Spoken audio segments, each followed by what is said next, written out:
जय श्री राम।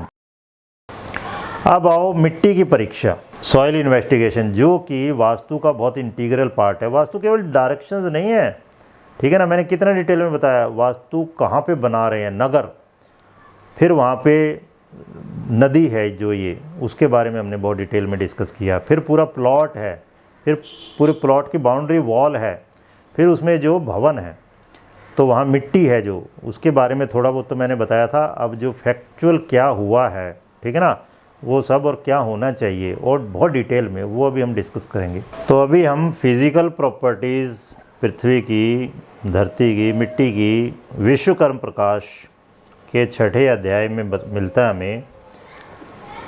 जिस प्रकार की भूमि गृह निर्माण के लिए श्रेष्ठ है, मतलब घर बनाने के लिए जैसी ज़मीन बढ़िया कही गई है या होनी चाहिए, उसी प्रकार की भूमि मंदिर निर्माण के लिए भी प्रशस्त होती है। ब्राह्मणी भूमि कह दो, बल्कि 4 प्रकार की भूमि कही गई है, ब्राह्मणी, क्षत्रिय, वैश्य, शूद्रा। तो अब आप सोच नहीं सकते कि शूद्रा भूमि में मंदिर बनाओगे, तो ब्राह्मणी भूमि, ठीक है, जैसी कही गई है वैसी भूमि में मंदिर बनाओ, बहुत बढ़िया है। तो पृथ्वी के गुण, भौतिक गुण क्या क्या कहे गए हैं? पहला है कंटूर्स, मतलब रूपरेखा। ज़मीन ऊंची नीची है तो पहली बात तो उबड़ खाबड़ नहीं ज़मीन होनी चाहिए, एकसार होनी चाहिए, और उसमें भी उसकी ढलान हो पूर्व की तरफ, क्योंकि भगवान राम का मंदिर है यहाँ। तो मंदिरों के लिए वैसे तो ईशान की तरफ ढलान भी बढ़िया है, उत्तर की तरफ ढलान भी बढ़िया है, पूर्व की तरफ भी बढ़िया है। लेकिन यहाँ पर क्योंकि भगवान राम सूर्यवंशी हैं, पूर्व की तरफ फेस किया गया मंदिर का, पश्चिम की तरफ ऊपर उठता जा रहा है ना। देखो, जब आप लास्ट में गर्भगृह में प्रवेश करोगे, वो सबसे ऊपर है और उसके ऊपर सबसे ऊंचा शिखर है, तो पूर्व की तरफ ढलान सबसे बेस्ट है। कंटूर का मतलब यही है कि बहुत उबड़ खाबड़ ज़मीन नहीं होनी चाहिए, हल्की सी ऊंचाई नीचाई कोई समस्या नहीं है, और बिल्कुल बीच में नीची ना हो कभी भी। फिर वर्ण मतलब कलर, तो ब्राह्मणी भूमि कहा गया है श्वेत वर्ण, सफ़ेद रंग की हो, वो बढ़िया है। गंध, घृत गंधा कहा गया, घी जैसी गंध वाली। ब्राह्मणी भूमि घृत गंधा बढ़िया बताई गई है। वैश्य है शस्य गंधा, अनाज की गंध जहाँ आती हो, साग सब्जियों की, फलों की, ठीक है। इसी तरह क्षत्रिय भूमि बताई गई है रक्त गंधा, रक्त जैसी गंध आती हो, तीखी।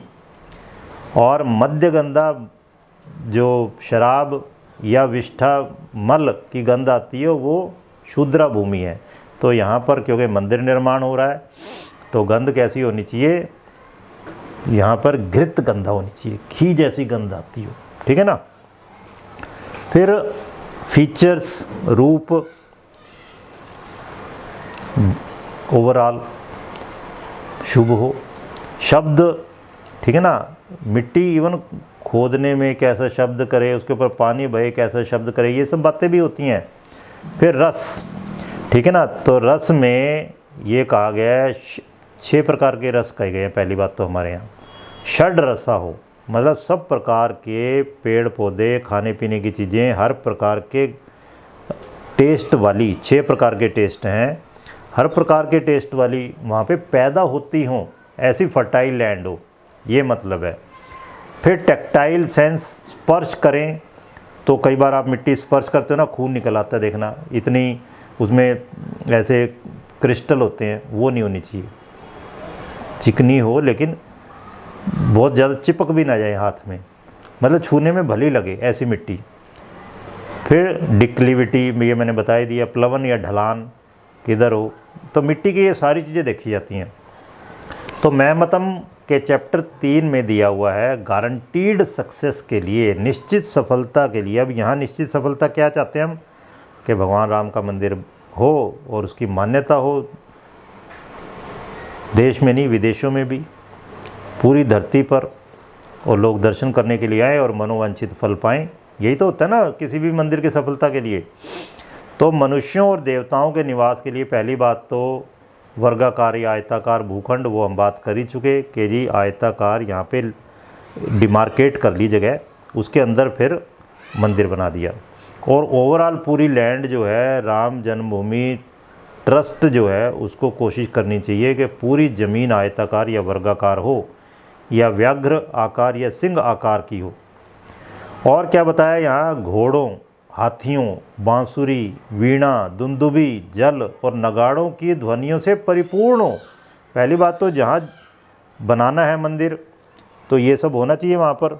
अब नहीं है तो क्या करें, आजकल घोड़े हाथी तो हो गए किस्म से, घोड़े तो हो गए हैं आपकी मोटर बाइक, हाथी जो है आपकी बहुत आलीशान गाड़ियाँ। तो वहाँ पर बांसुरी, वीणा, दुंदुभी, नगाड़े, ये सब वाद्य यंत्र या तो बजाए जाने चाहिए समय समय पर, या फिर रिकॉर्डिंग करके, ठीक है ना, वो ध्वनि बजती रहे धीमे धीमा, इंस्ट्रूमेंटल म्यूज़िक इनका। और जल की ध्वनि, मतलब जिस तरह वाटर फीचर वहाँ पे ऐसे लगाए जाने चाहिए, फव्वारे, ठीक है ना, कि आवाज़ आती रहे जल की थोड़ी सी, या जल बहता हुआ जल, तो बहुत शुभ माना गया है, ठीक है। और केवल हिंदू धर्म में नहीं, मुसलमानों में भी तो ये ध्वनियाँ इनकलकेट हो जाएंगी वहाँ पर। फिर और क्या कहा है, पुन्नाग, चमेली, कमल, शस्य, शस्य मतलब अनाज, और पान की सुगंध से व्याप्त हो। तो वहाँ पे बहुत शुभ पेड़ पौधे लगाए जा रहे हैं। पारिजात वृक्ष, जिस तरह अशोक का वृक्ष, ये कहा जा रहा है कि जी रामायण में जिन पेड़ पौधों का उल्लेख है वो सब वहाँ लगाए जाएंगे, कमल कुंड बनाए जाएंगे, ठीक है ना। तो इन सब का जो भी वहाँ हो सकें, क्योंकि पान ज़्यादातर साउथ इंडिया में होता है, तो अगर वहाँ हो सकता है तो वहाँ लगाया जाना चाहिए। और फिर क्या है, गंध, वहाँ की गंध पालतू पशुओं, गाय जो है उसके समान हो। तो मैंने पिछली बार दिखाया था आपको, जो राम मंदिर है, राम मंदिर मतलब आप अंदर मान लो भगवान राम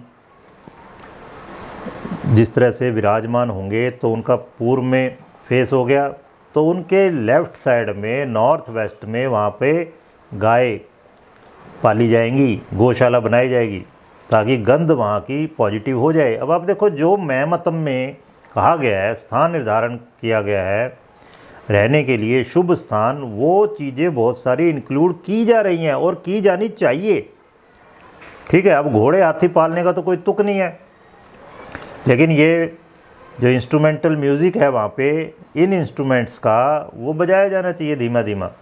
जिस तरह आप खाली टाइम पे जाओगे प्रगति मैदान में तो इंस्ट्रूमेंटल म्यूज़िक बजता रहता है, ठीक है। तो वो, और फिर ये डिसाइड किया गया कि 5 वक्त भगवान राम की आरती होगी, तो उस वक्त इन इंस्ट्रूमेंट्स का यूज़ किया जाना चाहिए। फिर ये मतलब है सीधा। ये राम मंदिर है, गौशाला देखो यहाँ पर है नॉर्थ वेस्ट में, और केवल 5-7 गायों के लिए, मतलब वहाँ का वातावरण शुभ बना रहे। फिर ये पुजारी स्टाफ के आवास है यहाँ पर, ये छोटी सी सीता रसोई दे दी है, ये भी एक किस्म से सिंबॉलिक है, ठीक है ना, नॉर्थ वेस्ट में यहाँ दे दी है एक। ये मेन श्री राम मंदिर है, और भगवान राम के राइट हैंड शेषावतार हैं लक्ष्मण जी, उनका यहाँ मंदिर बन रहा है। फिर प्रसादम रसोई एक इधर भी दे दिया है, ठीक है। तो इस तरह से ये टाइम टू टाइम हम डिस्कस करते रहेंगे। मेनली मेरा मकसद था गौशाला, यहाँ पे दे दी गई है गौशाला। तो ये शुभ कहा गया कि गाय का गोबर, गोमूत्र, ठीक है, गाय के मुंह से जो झाग निकलती है, उस सब से वहाँ की ज़मीन, वहाँ की भूमि, वहाँ का वातावरण शुद्ध हो जाता है। ये मतलब है सीधा। फिर और क्या कहा है मैं मतलब में, इतनी उपजाऊ हो ज़मीन, इसमें बीज आसानी से उग सकें, तेज़ी से बढ़ सकें, एक समान वर्ण वाली हो, मतलब एक जैसा रंग हो पूरी ज़मीन का, या तो सफ़ेद ही हो जो कि मैंने बताया ब्राह्मणी भूमि, या फिर लाल हो, ये क्षत्रिय भूमि कही गई है, पीली ये वैश्य भूमि कही गई है, कबूतर के समान श्याम काला सा रंग, ये कही गई है शूद्रा। तो यहाँ पर मेरे हिसाब से श्वेत रंग की भूमि मेनली होनी चाहिए। जिस तरह मतलब सैंड, नदी की जो रेत होती है वो चमकती है ना, जैसे दूर से देखोगे ऐसे लगता है कि चांदी बिखरी हुई है, उस तरह से। फिर और क्या, मिट्टी ठोस होनी चाहिए, बहुत भुरभुरी ना हो, स्निग्ध हो, स्मूथ, और छूने में अच्छी लगे, बहुत चिपचिपी सी भी ना लगे और हाथों में चुभे भी ना, ऐसी मिट्टी नहीं होनी चाहिए कि चुभे वो। फिर और क्या, 6 प्रकार के पेड़ वहाँ उगते हों, ये कहा गया है, ये मैं मतलब में कहा है। बिल्व, बेलपत्र, बेल का वृक्ष आपको पता है, जो शिव जी पे पत्ते आप इस्तेमाल करते हैं, चढ़ाते हैं। निम्ब, नीम का पेड़, ये शुद्ध करता है वातावरण को। नीम का बहुत गुणगान किया गया है राजस्थान में, खासकर वीर काव्यों में। फिर निर्गुंडी, संभालू पेड़ होता है एक, ये मेडिसिन में भी यूज़ होता है। फिर एक पेड़ का गया पिंडित, इसके बारे में एग्जैक्टली मुझे पता नहीं चल पाया कि एग्जैक्टली क्या है इसका नाम बायोलॉजिकल। इसमें सप्तपर्णक, 7 पत्ते होते हैं, ठीक है। जबकि जो खैर चलो, सहकार आम, ठीक है। आज की डेट में ज़रूरी नहीं है एज इट इज़ एक आध पेड़ इसमें से अवेलेबल हो, लेकिन जो मैंने देखे हैं खुद, बेल का पेड़ इजीली मिल जाता है, नीम का पेड़, संभालू भी मैंने देखा हुआ है, और सहकार आम, ठीक है। तो ये बढ़िया पेड़ है वैसे भी सब। तो ये पेड़ यहाँ पे उगते हों, ऐसी ज़मीन हो, मतलब फर्टाइल लैंड हो, समतल हो, और इतने तरह के पेड़ पौधे हैं। तो मैंने बताया इसमें रामायण में खासकर जो पेड़ पौधे वर्णित हैं, जिस तरह अशोक का पेड़ है, तो वो सब वहाँ पे लगाए जाएंगे। और फिर 27 नक्षत्रों के हिसाब से पेड़ पौधे लगाए जाएंगे। ये कहा जा रहा है कि जी आप वहाँ जाएं, जिस तरह तो अपने नक्षत्र के हिसाब से, आप अपने जन्मदिन पे मान लो भगवान राम का दर्शन करते हैं, तो अपने नक्षत्र के हिसाब से वो पेड़ चुन लो और वहाँ बैठ के भगवान का नाम लो। और फिर क्या है, ज़मीन ऐसी हो जो 6 प्रकार का फ्लेवर हो जिसमें। अब ज़मीन का कोई टेस्ट नहीं होता, मेन है उसमें सब प्रकार के पेड़ पौधे उगते हों। कटु, कड़वे, जिस तरह करेला है मान लो, तिक्त, तीखा, जिस तरह मिर्ची है, कषाय, कसैला, जिस तरह मशरूम है मान लो, लवण, नमक, क्षार, खट्टा, समझते हो आप, नींबू है जैसे, और मधुर, मीठा है, ठीक है ना। तो ये सब प्रकार के पेड़ पौधे, इस तरह की फल सब्जियां देने वाले उसमें उगते हों। और क्या है, प्लेजेंट हो ये ज़मीन, उसका रंग, गंध, स्वाद अच्छा लगे आपको। श्वेत बालू मिट्टी से आच्छादित हो, ये मैंने पहले बता दिया, ये ब्राह्मणी भूमि होती है। Should be covered in white sand, इस मिट्टी की एक मुट्ठी भी हाथ में भर लो ना आप, तो आँखों को, मन को अच्छी लगे। आप देखो, जब आप मैं देखा है एक रमण रेती है एक जगह, मथुरा वृंदावन जाओगे ना, तो वहाँ रेत ही रेत फैला रखी उन्होंने। एक मंदिर है, उसमें सुबह शाम वो एक हाथी आता है, कीर्तन करते हैं, तो हाथी से माला अर्पित करवाते हैं भगवान कृष्ण को। तो वहाँ पे सारी रेत ही रेत फैला रखी है उन्होंने। तो ये शुभ माना जाता है कि श्वेत बालू मिट्टी से आच्छादित हो जगह। और क्या है, ये अशुभ वस्तुएं नहीं होनी चाहिए। ठीकरे, कंकड़, कीड़े मकोड़े, दीमक, हड्डियाँ, गड्ढे, कोयला, पेड़ों की जड़ें, सभी नुकीली वस्तुएं, कीचड़, धूल, छेद, दरारें, भूसा वगैरह, ये सब अशुभ कहा गया है, ये सब नहीं होना चाहिए। तो ये तो इजी है मेंटेन करना जगह को, ये सब नहीं होना चाहिए। फिर और क्या, इस स्थान की सीमा पर दाईं ओर बहता जल हो, दाईं ओर बहता जल हो। अब आप राम मंदिर देखेंगे अगर उसमें, तो उसमें लेफ़्ट में है बहता हुआ जल। अगर ईस्ट की तरफ फेस करें, मंदिर का मुख्य द्वार तो ईस्ट है ना, तो लेफ़्ट में बहता हुआ जल है, और फ्रंट में है फिर 3.25 किलोमीटर आगे जाके।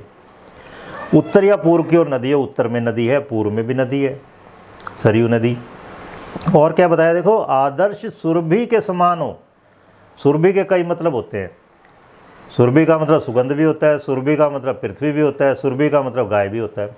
तो यहाँ पे इन्होंने क्या किया, अब वहाँ पे गाय भी पालेंगे, और सुगंध के लिए पूरा प्रयत्न किया जा रहा है कि शुभ पेड़ पौधे जो भगवान विष्णु को प्रिय है, वृक्ष पारिजात, उसका रोपण किया जाएगा, ठीक है। और बहुत सारे पेड़ पौधे हैं, जिस तरह अशोक वृक्ष, और इन सब वहाँ पे ये सब उगाए जाएंगे। बहुत बड़ा वन विकसित किया जाएगा, ठीक है। हनुमान वाटिका, जो हनुमान जी को प्रिय थे फल, वो फल वाले पेड़ भी लगाए जाएंगे वहाँ पे। तो वहाँ की गंध सुगंध में परिवर्तित हो जाएगी अपने आप, ये सब ऑटोमेटिकली फिर ऐसे हो जाएगा, ठीक है ना। तो मैं मतलब में जो बातें कही गई हैं वो वहाँ धीमे धीमे अप्लाई की जा रही हैं। और क्या है, मिट्टी स्निग्ध हो, गुथी हुई हो, उस पर सुगंधित पुष्प, लताएं, झाड़ियाँ उगती हों। तो ये कहा गया भाई ज़मीन पे पहले सब प्रकार के बीज बो दो, फिर वो जब उग जाए, फसल काट लो, तो वो ज़मीन पवित्र हो जाती है वहाँ पे, या फिर गाय बछड़ा रखो तो भी ज़मीन पवित्र हो जाती है। इस तरह की बातें कही गई हैं वास्तु के क्लासिकल टेक्स्ट में। तो उर्वरता क्या है, बीज बोएंगे उससे पता चल जाएगी। तो ये माना जाता है जो मिट्टी अगर फर्टाइल है वहाँ की, तो वहाँ रहने वाले लोग भी फर्टाइल होंगे, संतान पैदा होगी, धन दौलत बढ़ेगी। अब यहाँ पर फर्टिलिटी क्या होगी कि भगवान राम के दर्शन करने आएंगे, जो मन्नत मांगेंगे लोग, जो वहाँ पर वरदान चाहेंगे वो उनको प्राप्त हो जाएगा। ये मतलब है सीधा। देवता फर्टाइल होंगे पहले तो, खुद ही पोटेंट होंगे, शक्त होंगे, ऊर्जावान होंगे, तो जो उनसे लोग चाहेंगे तो उनको भी वो मिल जाएगा फिर। तो ये जगह सुगंधित हो, कोई भी लैंड टेस्टिंग कर रहे हैं हम मैमतम के हिसाब से, सुगंधित हो, खुली हो, समतल हो, तो ये सब चीज़ ध्यान रखनी है। समतल का मतलब बिल्कुल लेवल नहीं होता, हल्का सा ग्रेडियंट देके, मतलब हल्की सी ढलान हो कि पानी वर्षा का बह जाए। खुली हो, जितनी खुली हो, सब तरफ खुली। अब जिस तरह देखो मंदिर के सब तरफ खुली कर दी ना जगह, उसके गिर्द रेक्टेंगुलर एनक्लोजर बना दी है। इस तरह से हर एक बिल्डिंग जो उसमें बनाई जाएगी, चाहे मेन बिल्डिंग हो या फिर एनेक्सी हो, उपभवन, वो सब तरफ से खुले होने चाहिए। उतना ही ज़्यादा बढ़िया वास्तु होता है फिर। तो अब देखिए एक्चुअल में हुआ क्या है। लार्सन एंड टूब्रो LNT है, इतनी बड़ी कंपनी, इंडिया की सबसे बड़ी भवन निर्माण कंपनी मानते हैं लगभग। इन्होंने मंदिर के डिज़ाइन और मंदिर के निर्माण की निःशुल्क देखरेख करने की पेशकश की है और मान भी ली उसको। परियोजना के ठेकेदार इस तरह बन गए हैं, बिना कोई पैसे के कर रहे हैं काम। जिस तरह लोटस टेम्पल LNT ने बनाया, तो इनको कुछ नहीं मिला उसमें, इतना नुकसान हो गया बल्कि, लेकिन नाम हो गया इनका। तो इसमें भी निःशुल्क देखरेख कर रहे हैं ये। Central building research institute CBRI Roorkee, राष्ट्रीय भूभौतिक अनुसंधान संस्थान नेशनल जियोफिजिकल रिसर्च इंस्टीट्यूट, और 3 IIT बॉम्बे, गुवाहाटी, मद्रास, ये 3 IIT भारतीय प्रौद्योगिकी संस्थान, ठीक है, ये मिट्टी परीक्षण किया इन्होंने। कंक्रीट और डिज़ाइन, इन जैसे कामों में ये सहायता कर रहे हैं। इतनी सारी इंस्टीट्यूट्स जुड़ी हुई हैं, क्योंकि मंदिर वर्ल्ड वाइड रिकग्निशन होनी है और इन सब का वैसे नाम हो जाएगा। तो ये मिट्टी का परीक्षण किया है इन्होंने, कर रहे हैं आगे। CBRI Roorkee, IIT Madras, LNT, TCS Tata consultancy services, इनके इंजीनियर लगे पड़े हैं इस काम में।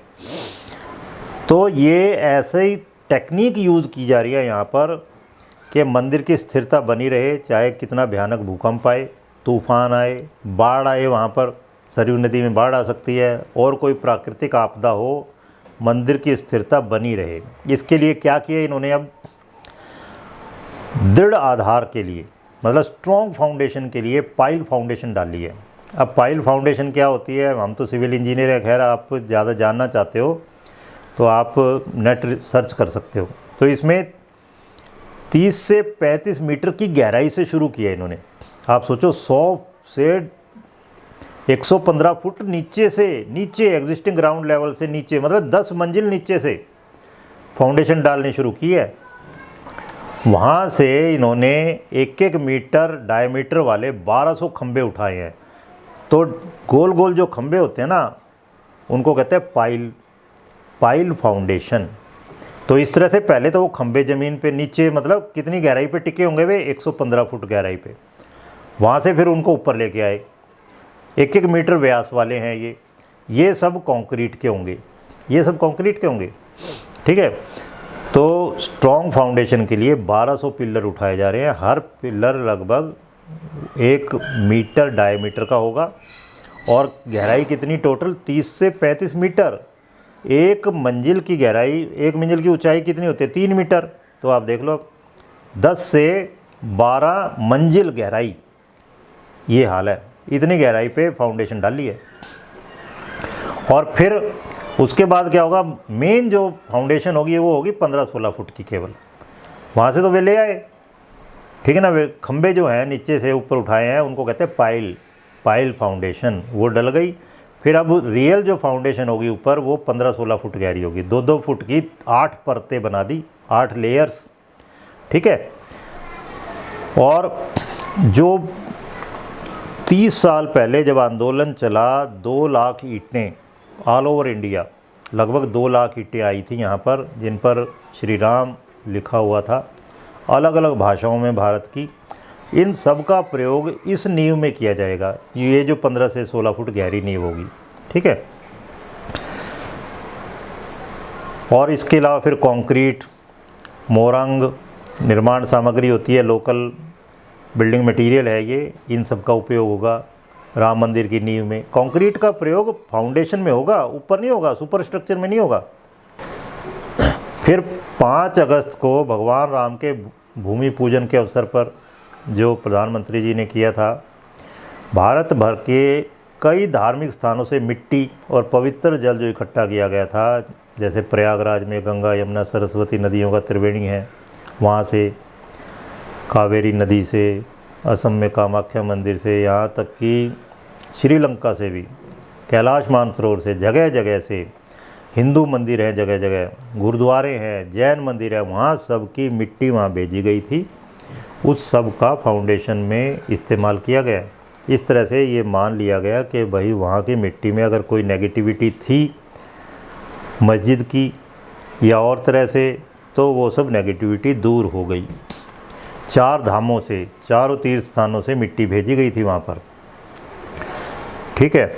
तो अब आप देखो मॉडर्न टेक्निक फाउंडेशन के लिए वो सब भी प्रयोग की गई हैं, और जो ट्रेडिशनल है कि भाई जगह जगह जिस तरह किसी भी मंदिर में मूर्ति स्थापित की जा रही है मान लो, तो जो जिस भगवान की या देवी देवता की मूर्ति स्थापित की जानी है, उनसे रिलेटेड जो पहले से मान्य मंदिर है, पहले उस मूर्ति को उन मंदिरों में ले जाकर चार्ज किया जाता है, ठीक है ना। इस तरह से इस मंदिर की जो मिट्टी है उसको पवित्र किया गया है, जगह जगह से पवित्र मिट्टी लाकर।